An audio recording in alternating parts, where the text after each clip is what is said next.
arrastrado, ganchos, espolios. Entonces, con el tiempo puede este paciente aparecer con múltiples quistes. Para evitar eso, se debe dar albendazol.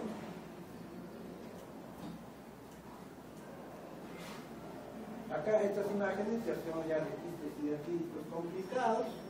Tiene el paciente, ven ustedes este nivel hidroaéreo. Compara esto con el anterior. Acá no hay camalón. Después es recto. Y acá está el quiste, ¿no? Todo esto aire, lo que está por debajo es todavía hidratidosis pulmonar complicada. Si nosotros tuviéramos la oportunidad de ver a un paciente con un quiste hidroquídico simple, entero, y le decimos, señor, usted tiene un quiste, debe operarse, y el sujeto no se opera, y a los 2 meses viene con esta placa, el diagnóstico que no te ofrece ninguna duda. ¿No es cierto? Acá tenía el quiste, ahora se ha roto. Pero no siempre vemos así, pues vemos al paciente cuando viene ya con el quiste roto. Entonces viene el paciente con tos, con expectoración purulenta, con fiebre alta, entonces la historia no es muy evidente, ya que lo vomita, entonces ahí entra el diagnóstico diferencial con qué? Con absceso pulmonar, con absceso, ¿no? Es otro paciente, tenemos el quiste, nivel hidroaéreo, acá está el quiste. Este es otro paciente, ¿no? Tremendo quiste con su nivel, y acá sí hay camalón, ¿lo ves, no? De irregularidad. Ahí está el camalón. En la tomografía, así se ve el camalón. ¿Qué cosa es? Simplemente parte de la membrana que está flotando en el líquido y que da esa irregularidad.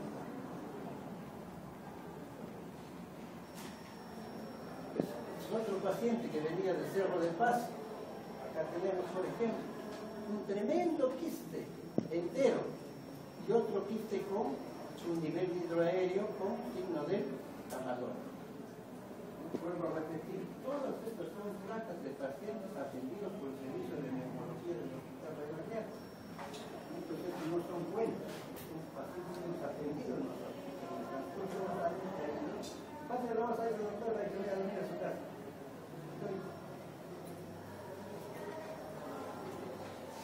Acá tenemos como solamente una lateral, signo del camalote. Acá, igualito, signo del camalote. Entonces, ¿cómo pueden ser las imágenes en el quiste complicado? Lo más frecuente, nivel hidroaéreo y en algunos casos el camalote. ¿Qué otra posibilidad más como imagen hay en el quiste hidroquídico complicado? Que todo el líquido salga, todas las membranas salen y ¿qué cosa queda? Queda el hueco que lo va a mantener, ¿qué cosa? La periquista, queda el hueco. Este es el ejemplo de eso. Es un paciente que venía del hospital del niño porque tenía múltiples infecciones, se le saca la placa de tórax y si ustedes ven, comparan esta área de acá del lado derecho muy diferente a esta área del lado izquierdo, ¿no? Entonces, por eso es lo que las placas deben ser tomadas posterior anterior y lateral, siempre posterior anterior y lateral. Fíjate, sacas la lateral y no hay ninguna dificultad en ver la imagen. Tremendo hueco acá. Acá hay nivel hidroaéreo, no hay nivel hidroaéreo. Es un hueco ya. ¿No? Entonces, eso es otra posibilidad que puede verse en la hidroquídica complicada. Se vació todo el líquido, salieron todas las membranas y quedó la calidad, ¿no? Esto se comprobó que fue un quiste hidroquídico. Una tercera posibilidad en el quiste hidroquídico complicado. Acá ven esta imagen. Era una mujer de cerca de 60 años que venía con tos, expectoración en el curve montoide. Entonces, con esta imagen de acá, uno qué cosa piensa. Piensa en una posibilidad, puede ser un cáncer pulmonar. Se hace la placa lateral, la imagen está perdida por acá, no se ve con nitidez. Entonces, ¿qué examen nos ayudará? La tomografía, y tenemos la tomografía. ¿No? Entonces, tú ves la tomografía, ¿cómo hay estas imágenes de acá? ¿No? Entonces ves acá que es una imagen sólida. sólida. Pero ves acá ya que esa imagen sólida tiene unas cavidades en la parte interior, ¿no? Entonces tú dices, oye, esto puede ser un cáncer pulmonar que sea cerrado, pero también podría ser un histidatídico complicado, ¿no? Entonces, ¿cómo se explica esto? El histidatídico se vacía todo el líquido, parte de las membranas se apelotonan y queda en esta imagen que puede confundir con un cáncer pulmonar. La paciente se hizo todo el estudio, todo el protocolo para hidratidosis, toda su serología negativa, se hizo todo el protocolo para cáncer pulmonar, todo negativo, y finalmente la paciente tuvo que ser sometido a una toracotomía. En la toracotomía se comprobó de que era un quiste hidratídico complicado. ¿Ya? Bien, entonces hacemos un pequeño resumen. En el quiste hidratídico complicado, la imagen más frecuente es el libro aéreo, que pudiera ver el camarón. Segunda imagen posible, que puede ser una gran cavidad. Tercera imagen posible, una formación sólida. ¿Y cómo se explica? Salió todo el líquido, las membranas se apelotonaron y quedaron una imagen sólida, ¿no? Entonces, en el caso de imagen hidroaérea, con el diagnóstico diferencial, ¿con qué? Con ampliación pulmonar. En el caso de que fuese una gran cavidad, con todas las enfermedades cavitarias. Y si la imagen fuera una imagen sólida y regular como esta, ¿con qué diagnóstico diferencial? Con cáncer pulmonar, ¿no? Esa es la situación. Y acá ya tenemos pacientes con quiste hidratídico múltiples, ¿no? Entonces ves acá una imagen, otra imagen acá, ¿no? Entonces, estos son los pacientes con hidratidosis múltiple. ¿Cómo se habrá producido esto? Lo más probable es que haya empezado con un solo quiste. Ese quiste se rompió, sembró varios sitios y con los años han crecido nuevos quistes, ¿no? Y si no se da albendazol a un paciente con quiste hidratídico roto, después de muchos años, esta va a ser la consecuencia. Que tiene quiste por todo lado en ambos campos pulmonares. Para que un paciente llegue a este estado hay dos posibilidades. O es responsabilidad del médico ignorante que no le dio albendazol cuando tuvo un quiste hidratídico roto y con los años aparecieron múltiples quistes. O es responsabilidad del médico que sí le dio el albendazol al paciente pero no le hizo hincapié que debería tomarlo por 6 meses y no le explicó, señor, tiene que tomar usted esto por 6 meses. Porque si no lo toma por 6 meses, de aquí a unos años va a aparecer con varios quistes. O es responsabilidad del paciente que pese a todas las instrucciones del médico, el sujeto no tomó la medicina, ¿no? Entonces no debe presentarse eso, porque si yo al paciente, por más ignorante que fuese, le hago saber y le hago entender, oiga, tiene usted que tomar 6 meses. Si no toma usted 6 meses, le va a aparecer quistes por todos lados. Por más ignorante que sea, va a entender, ¿no? Entonces, pero si el médico no hace eso, ahí está la consecuencia. Ahí está la consecuencia. Y si el médico no le indicó el albendazol, ya pues a ese sujeto hay que enjuiciarlo, pues ese no es médico, ¿no? O vienen a la clase de hidratidosis a dormirse y sucede esto, ¿no? Entonces, bien. Entonces ya hemos avanzado. Diagnóstico clínico. Diagnóstico serológico con 2 pruebas, ELISA y argentina.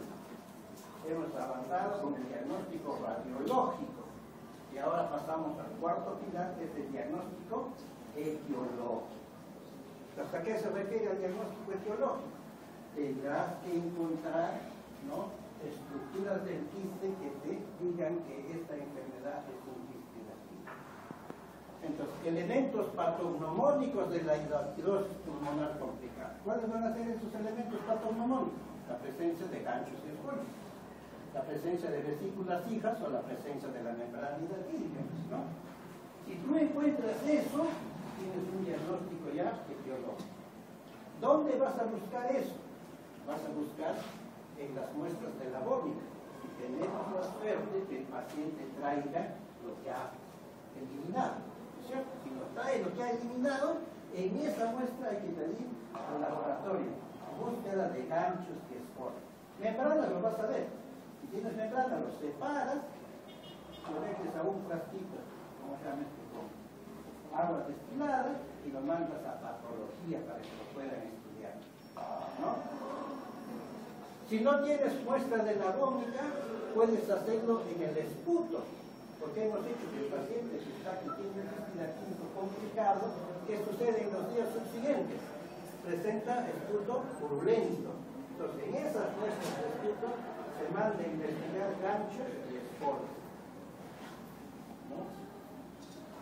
O en todo caso, paciente que tiene un quiste complicado, como se comporta igual que un absceso pulmonar, nosotros dentro del estudio de ese paciente estamos en la obligación de hacer una broncofibroscopía. Una broncofibroscopía, ¿no? Entonces la broncofibroscopía en el quiste simple está contraindicado. Eso que quede clarísimo. En el quiste simple la broncoescopía está contraindicada. ¿Por qué? Porque al hacer la broncoescopía puedes hacer que se rompa el quiste. Mientras que en el quiste roto, complicado, es obligatorio la broncofibroscopía. La broncofibroscopía va a cumplir dos finalidades. La primera finalidad va a ser finalidad diagnóstica. ¿Por qué? Porque va a permitir entrar al sitio donde está el quiste, aspirar todas esas secreciones, y en esas secreciones, ¿qué cosa vamos a buscar? Ganchos, esporas y genes. Entonces, está cumpliendo finalidad diagnóstica. Y cumple finalidad terapéutica porque está sacando secreciones purulentas y los antibióticos van a actuar mejor. ¿Ya? Entonces, la broncofibroscopía en el quiste diatídico es obligatoria porque cumple dos funciones específicas: función diagnóstica y función terapéutica. ¿Ya? Mientras que la broncofibroscopía está contraindicado en la hidratidosis simple, porque lo puedes romper el quiste. Entonces, así se llega al diagnóstico etiológico, encontrando ganchos, esporas, vesículas o membranas. ¿En qué? En muestras de la vómita, en el esputo o en las muestras tomadas en la broncofibroscopía. Entonces acá, por ejemplo, tenemos hallazgo microscópica en una muestra de vómita. ¿Qué cosas estamos encontrando en la vómita? ¿No? Vesículas con ganchos y escolices, ¿no? La única enfermedad en la que vas a encontrar ganchos y escolices que tenga hidratidosis. No hay otra más. Pues acá hacemos un pequeño resumen de lo que hemos ido conversando. Hidratidosis simple, hidratidosis complicada. ¿Qué cosa debemos tener? Una placa de Torres. En uno de ellos será una imagen redondeada u ovalada de densidad homogénea, bordes nítidos. En el complicado puede tener la cavidad con nivel hidroaéreo, cavidad residual, cavidad ocupada parcialmente por formación sólida o una formación sólida irregular. En el hemograma, en el quiste diatídico simple, habrá eosinofilia.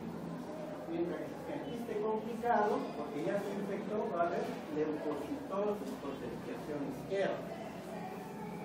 La serología puede, en ambos casos hay que solicitar. La tomografía axial computarizada que define si es una formación sólida o quiste, o líquida, ¿no? Y que determina el número de quistes. Acá en la complicada, igual te da el nivel hidroaéreo, la cavidad residual. Ecografía abdominal obligatorio en ambos casos, obligatorio. ¿Por qué? Porque tenemos que descartar el compromiso del primer filtro, el filtro hepático. La broncoescopía contraindicada y acá obligatoria. ¿Para qué se hace la broncoscopía acá? Por doble finalidad. Finalidad diagnóstica y finalidad terapéutica. La función hepática no nos va a ayudar en nada en el diagnóstico de la hidratidosis. Lo único que va a mostrar va a ser algo que ocupa espacio, elevación de la fosfatasa alcalina. No hay lo de nada. En el esputo no tiene absolutamente nada que estudiar en el quiste hidratídico.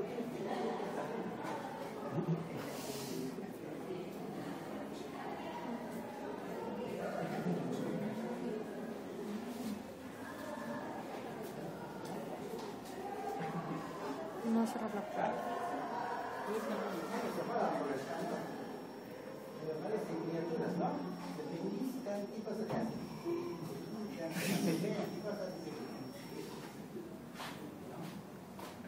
Entonces, en el esputo no hay nada que estudiar en el quiste hidratídico simple, mientras que en el quiste hidratídico complicado, obligatorio, se busca ganchos, y también gérmenes. ¿Por qué? Porque si está infectado, yo quiero saber qué germen es el que lo ha infectado y cuál es el antibiograma para poder darle el tratamiento antibiótico. El preoperatorio se hace completo en ambos casos. El albendazol obligatorio en todo paciente con quiste hidratídico complicado, obligatorio. ¿Ya?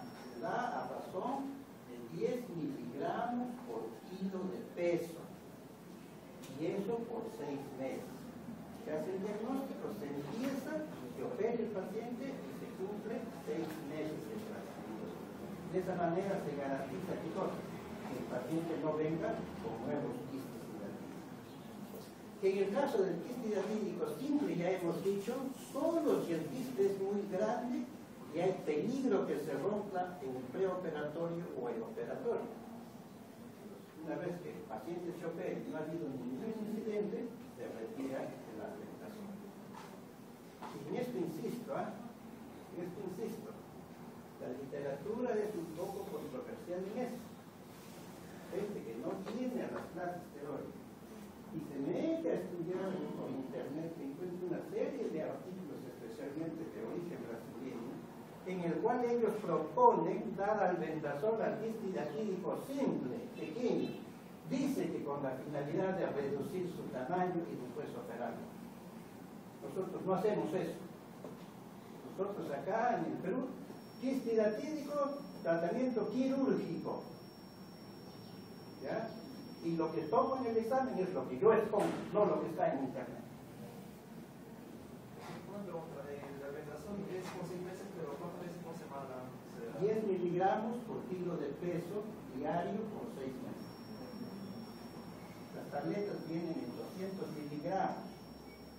Entonces, ponte que tú, el paciente pesa 60 kilos, le das 600 miligramos de albendazol. Que lo puedes partir en 2 dosis si quieres. O puedes tomar en 3 dosis, 200, 200, 200, pero por 6 meses. Antibióticos no tienen ninguna indicación en el quiste hidratídico simple, ya hemos dicho que es un sujeto asintomático, mientras que en el quiste complicado sí tiene que darse el tratamiento antibiótico. ¿Por qué? Porque se ha infectado. Entonces, ¿cuál será el manejo del quiste hidratídico complicado? Dar tratamiento antibiótico para apagar la infección. Dar, ¿cómo se llama? Hacer su broncoscopía con finalidad diagnóstica y finalidad terapéutica. Empezar el tratamiento con albendazol a 10 miligramos por kilo de peso. Y luego, cuando la infección ya se ha apagado, ese paciente entra a operar. O sea, primero se apaga la infección y luego entra a operar. Ningún cirujano te va a aceptar operar al paciente cuando está con fiebre, con expectoración purulenta. Primero hay que apagar la infección. Una vez apagada la infección, entra a operar. Se opera y el paciente sigue con su albendazol hasta completar 6 meses. El tratamiento médico, ahí está, ya les he dicho, entre el albendazol y el albendazol se refiere el albendazol. ¿Cuál es el tipo mínimo que debemos decirle al paciente que el paciente ya se le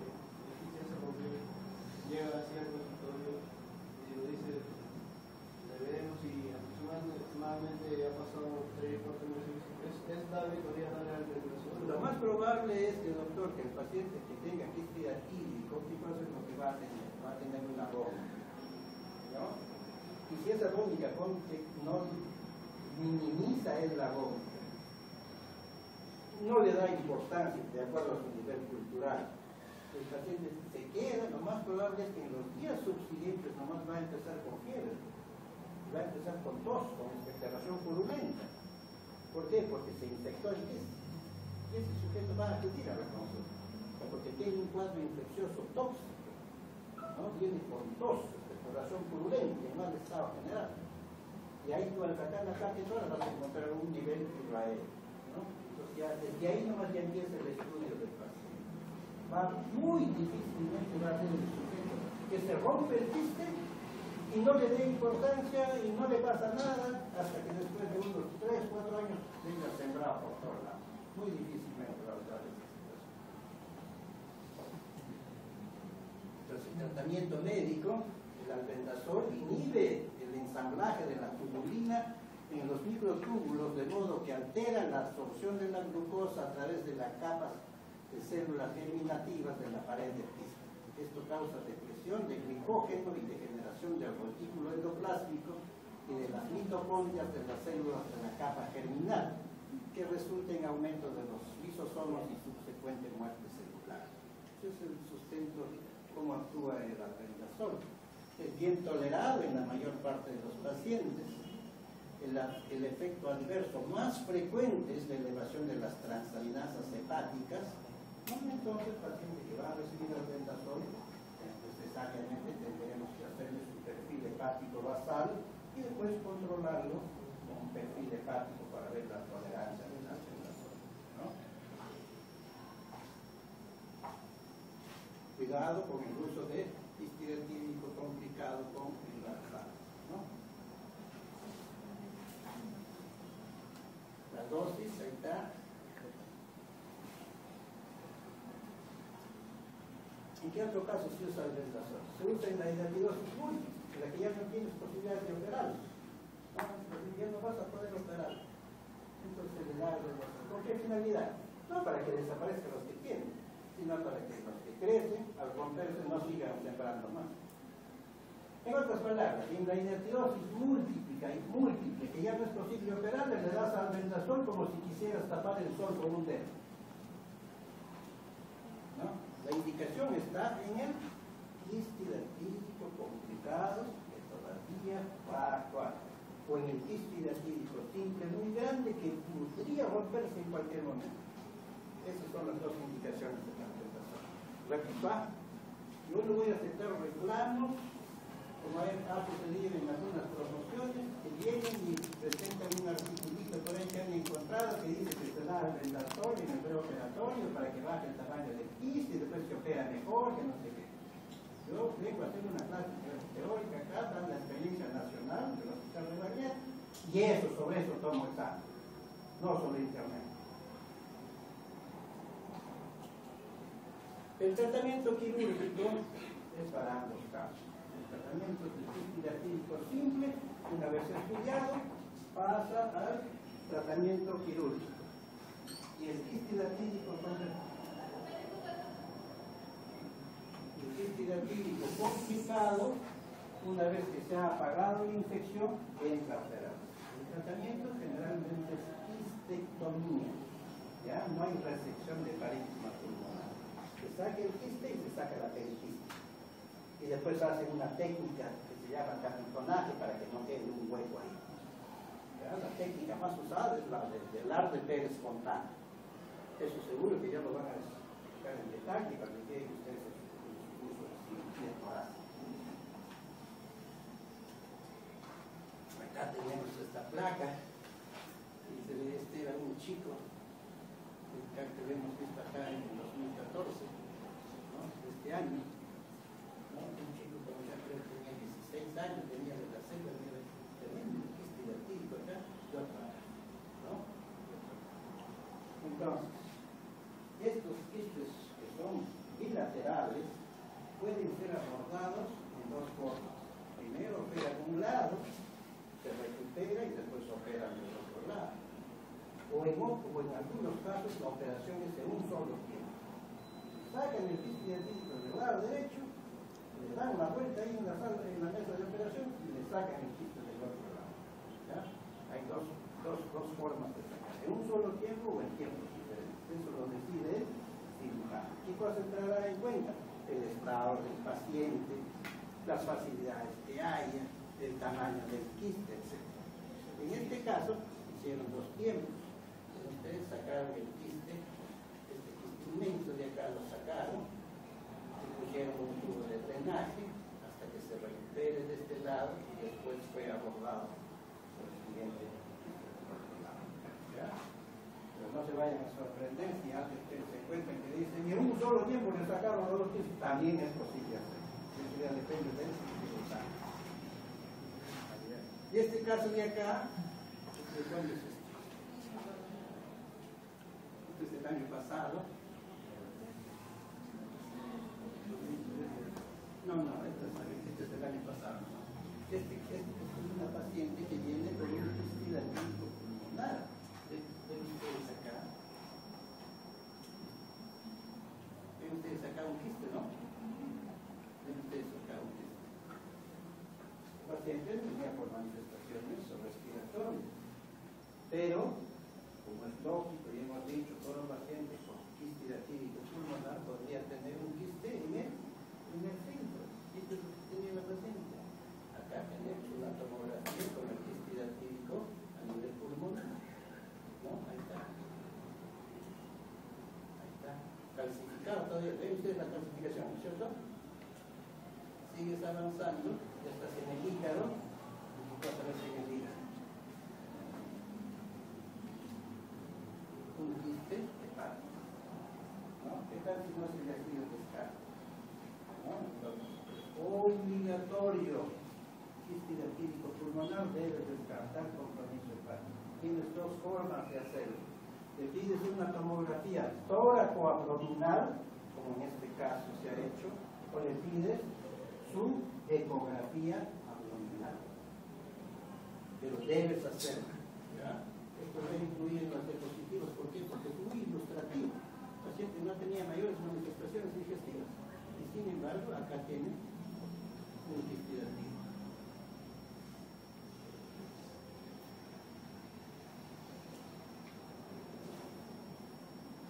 Y lógicamente el control post-tratamiento en este caso va a consistir en la placa de tórax, la tomografía computarizada y la serología.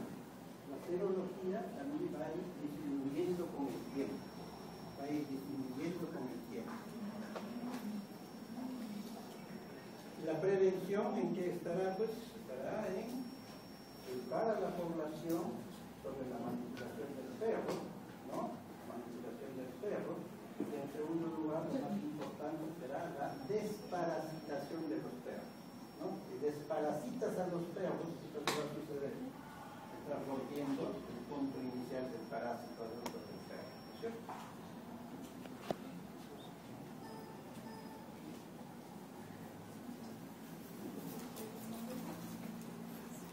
Bien, ¿alguna pregunta? ¿Alguna observación? ¿Qué tratamiento antibiótico utilizan en el quiste diatídico complicado? ¿Cómo? ¿Qué tratamiento antibiótico se utiliza en el quiste diatídico complicado? En el quiste diatídico complicado tú utilizas el antibiótico no para el quiste, sino para parar la infección. Sí. ¿No? Entonces el antibiótico, que como toda infección respiratoria, el tratamiento es empírico al inicio, ¿no? Entonces tú dices, el paciente tiene un cuadro de tos, expectoración purulenta, tiene fiebre, es un nivel hidroaéreo, tú dices esto está infectado. Entonces pedirás las muestras de esputo para que haga el GAM, cultivo y sensibilidad. Inmediatamente empezarás con un antibiótico de amplio espectro. Te llega el cultivo y la sensibilidad y haces el reajuste correspondiente. ¿Alguna otra pregunta más?